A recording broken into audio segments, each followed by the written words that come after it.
Hi! Welcome to this part of my guide and review featuring the FlexTale Solo Adventuring Toolkit. If you haven't seen the other parts of this guide and review series, please check out the playlist in the description below. This time we are going to talk about one of my favorite solo elements from this Solo Adventuring Toolkit, clues. I remember one of my viewers, I think it was Serenity, mentioning that clues were somewhat confusing. So I hope I will clarify some things through my opinions, my explanations on these elements. So, well, if something is not clear, remember to write down in the comment section if you need more information about something related to how clues are used in quests, etc. Okay, clues are handled as abstract secrets because they are mileposts along the way towards a larger discovery and pieces of a more significant picture that you are trying to unravel. Most clues in and of themselves tend to be of only slight interest. It's the Big Bang conclusion that they lead towards that is more interesting when it comes to elements of the story.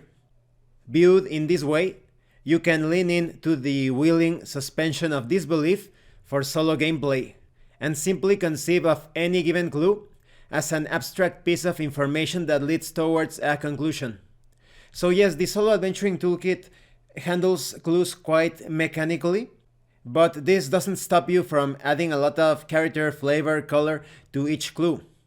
So maybe through the oracles of the Solo Adventuring Toolkit, or using your own tables that you have designed yourself or that you have purchased, because there are many random objects, random features, elements, happenings, all sorts of tables. In Drive-Thru RPG, just write down something like the 100 tables or tables for names or tables for monsters, tables are for furnishings. There are many tables and a lot of them are quite affordable. So maybe you want to use those tables, you make your rolls and you end up with different objects, people, animals, places, features, everything.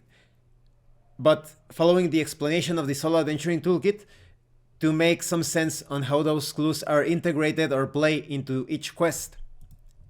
So, clues in logic terms are not exactly necessary to solve a particular plotline. They are not sufficient separately to solve a mystery, to reach a conclusion, but it is the sum of the parts, the whole, the greater, when it comes to each clue linking together with the other clues, that you achieve a satisfactory conclusion or a climax perhaps, or even an ending for a particular quest line. So they may lead you to that final encounter, or they may lead you to solve the entire quest line. It depends on how you are handling your solo session, on the system that you are using, etc. But any significant subset of all of the possible clues that exist may be sufficient to reach that logical conclusion. So here they explain how clues are used as storytelling elements. A given quest might require you to discover something. The tools in this book will help you generate the quest and make the determination as to who done it. But once you, the solo player, knows about the determination, how do you keep that secret from your player character? Using clues is one way, at least as explained in this Solo Adventuring Toolkit. That whodunit quest might also define a minimum number of clues required to reach the correct conclusion. It may also define a number of clues that guarantees that conclusion. So you have a distinction between abstract and literal clues. In this Solo Toolkit, it is recommended that you conceive clues as abstract pieces of information. That is, maybe depending on the encounters, on how you solve those situations, different conflicts, events, problems, you will end up gathering some clues, and you can just write them down as 1 clue, 2 clues, 3 clues. In my opinion, that's an unsatisfactory way of handling things. I prefer to write down something like, I found a pair of gloves in this office that seem a bit out of place, or I stumbled upon this box of metal nails and screws in the middle of the forest. So at the moment you don't know what those things mean, if they have a greater meaning. but they add a lot of flavor and color and a sense of displacement of the weird at times, perhaps, because you could be thinking, what are those gloves doing there? Or that footprint looks a bit suspicious. Or why is that object there? Or why is that person going to that place? At the moment, it could be something normal, maybe completely unrelated to a particular quest line, but depending on how things are handled and the results of some tables, as we will see in a few moments, maybe it's actually a key piece of information to solve something. So it is up to you, as a solo player, to decide if you want to handle clues as some sort of resource, or if you want to flesh them out a bit more, if you want to define those objects, those events, those animals, those people, anything that you encounter. Then we have information on clues and quest context. Discovering a piece of information means nothing on its own. As you pursue a given quest, you may discover a clue, of course. Tables are provided here to help you make that determination. You will only ever discover a clue as being in the context of a quest. It doesn't really make much sense to discover a clue on its own, because any given piece of data could be perhaps even boring when it is out of context concerning the quest that you are pursuing. Whenever you discover a clue in the context of pursuing a quest, you simply increment the clue count associated with that quest that you are tracking. Even if you want to define those clues immediately, you should keep count of the number of objects, of events, of actions that could be considered clues. So maybe you were walking inside of this cavern and you stumble upon a cell phone. You should write that down as a clue. Why did someone leave a cell phone there? Did someone drop that cell phone? Did someone purposefully left that cell phone there for some unknown motive or reason? Then you have information on unlinked clues. This is both an exception and a rule when it comes to handling clues in the solo adventuring toolkit. Just like in real life, sometimes you discover information and sometimes it's useless information, or you only find use for it much later on. So you can search rooms and bodies and chambers and treasure chests and safes just trying to find something, just looking for loot. But if something seems too out of place or particularly convenient, maybe it's a clue. For example, maybe you are playing a role-playing game that was inspired by Castlevania, or maybe you're playing your own version of Castlevania as a role-playing game, and you start to move inside of Dracula's castle, and suddenly you encounter holy water and crosses and things like that, in those chandeliers and stuff. You could be thinking, well, that's pretty weird. Why is a vampire keeping all of those holy objects inside of his castle? Maybe that's a clue. Now, that could be considered an unlinked clue, which is basically a piece of information that may prove useful in the future. When you discover an unlinked clue, you log it in your character sheet. The quest tracker in the appendix of this book provides a space for this. Whenever you receive a new quest that involves a clue target, if you have one or more unlinked clues in your inventory, you use the Unlinked Clue utility table to determine the percentage chance that one or more of the unlinked clues you have applies to the newly discovered quest. We will talk more about quests in a future part of this guide and review series. So you have a table giving you a percentage chance that you need to roll under to determine if one of your clues is vital or just relevant to a particular quest. So for example, if you have 3 unlinked clues, 3 things that you have encountered in your adventure, you have a 20% chance that one of those objects or those events, those phenomena could be related to the quest. But what if you have gathered 10 or even 14 clues? Then your percentage chance rises to 40%. So it makes sense, because the more clues that you have gathered, the more events that you have seen, the higher the chance that one of those things is related to something important. If you have determined by using that table that one or more of your unlinked clues does apply to the newly discovered quest, you may reference the Unlinked Clues applicable table. This is basically a way to determine which one of those clues applies to the situation. So for example, maybe you had between 6 and 9 clues.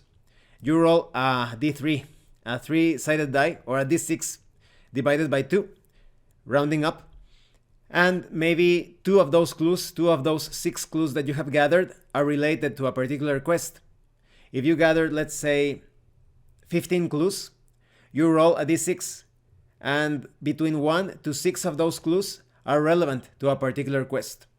Once you've determined the number of unlinked clues using the table, you reduce the number of unlinked clues in your inventory by that amount. That is, you do not erase the objects themselves. That is, if you found like a wristwatch, or maybe you wrote down, I found a footprint, or I saw someone running outside of the crime scene, then those would be considered 3 clues. And if you needed 3 clues for a particular quest, you can erase your number of gathered clues in total. Or maybe you needed just 2, and you know that of those 3 events or those 3 clues, 2 of those are useful, the other one could be unrelated or irrelevant. I think in more complex situations, perhaps mystery adventures, it would also be a good idea to determine which of those clues is related to the specific quest that you are taking on. For example, maybe you are looking for some sort of lost object or hidden treasure, and you have 4 clues. One of those clues is a jacket, the other one is a shovel, the other one is an earring, and the other one is that you saw someone with a metal detector moving around the area where some valuable objects should be hidden. So depending on the quest, you could consider the shovel and that person that was using the metal detector to be 2 clues that perhaps there is someone else looking for the same treasure or same object that you are searching for. It's all about context. You must accept the full number of unlinked clues as applying to the new quest. You cannot choose for only some of the applicable unlinked clues to apply to the new quest. So for example, you might have 8 unlinked clues in your inventory, and you might discover a new quest with a clue target of 2. That is, you need 2 clues to solve that quest. You roll on the unlinked clue utility table and succeed. You then roll on the unlinked clues applicable table and roll a 3. Though you only need 2 clues to resolve the new quest, all 3 of the unlinked clues you roll for must apply to that quest. Rolling on the tables basically solidifies what the unlinked clues apply to. It defines their nature, and you can't go back once that's determined. But there's a lot of freedom on how you can use these tables, in my opinion. You can modify the tables, you can create exceptions based on the mysteries that you are taking on. Maybe you are running a role-playing game that features investigation quite prominently, and there are many important quest lines within that particular adventure. So maybe you want to modify these tables so that they each apply to a particular mystery, or use a single table for the entire set of mysteries. It's all about how you want to handle things. Using this approach, it's entirely possible to resolve a newly discovered quest immediately. The real-world reason for this might be that when you are faced with a new problem, a new quest, you might already have found by pure happenstance information that allows you to arrive at an accurate conclusion. Some quests are not that open and involve very specific conclusions, a revelation of knowledge, driven by the amassing of 1 or more clues that lead logically to that conclusion. Simply put, you reach a conclusion by gathering clues.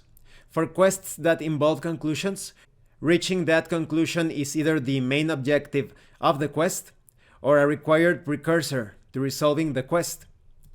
And this concludes this part of the guide and review. But we still have a lot more to talk about clues in other parts.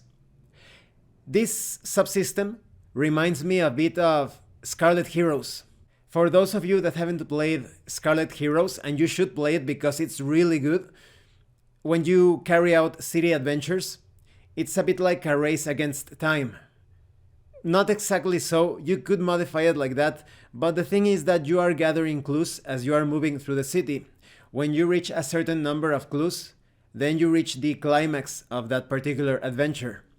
But as you can see, this gives you some ideas on how to handle clues in any solo role-playing game. Maybe you can set some milestones or goals that if you gather this number of clues, then this event happens. If you gather this other number of clues, before the time limit ends, this other thing happens. You could also create different tragic events or bad endings or bad developments if you don't gather those clues, a specific number of clues in a given time. Oh, you need to gather 4 clues before 5 events happen. If you fail at gathering the required number of clues, a random non-player character dies. Maybe you can run things as a Jack the Ripper sort of scenario. And this is just one of the many ways in which you can use clues. The sky's the limit. And remember, do not feel yourself limited by how things are explained in the Solo Adventuring Toolkit. That goes against the objective or the goal of the Solo Adventuring Toolkit, which is to provide a set of tools for you to play your ideal solo RPG experience. Well, thank you for watching this part of the guide and review. If you have any comments or questions, please let me know. In the next part, we are going to keep talking about clues. And thank you so much to those of you that have been supporting the channel by sending drive-thru RPG gift certificates. If anyone else wants to further support the channel, the information on how to do that will be in the description below. Once again, thank you and see you later.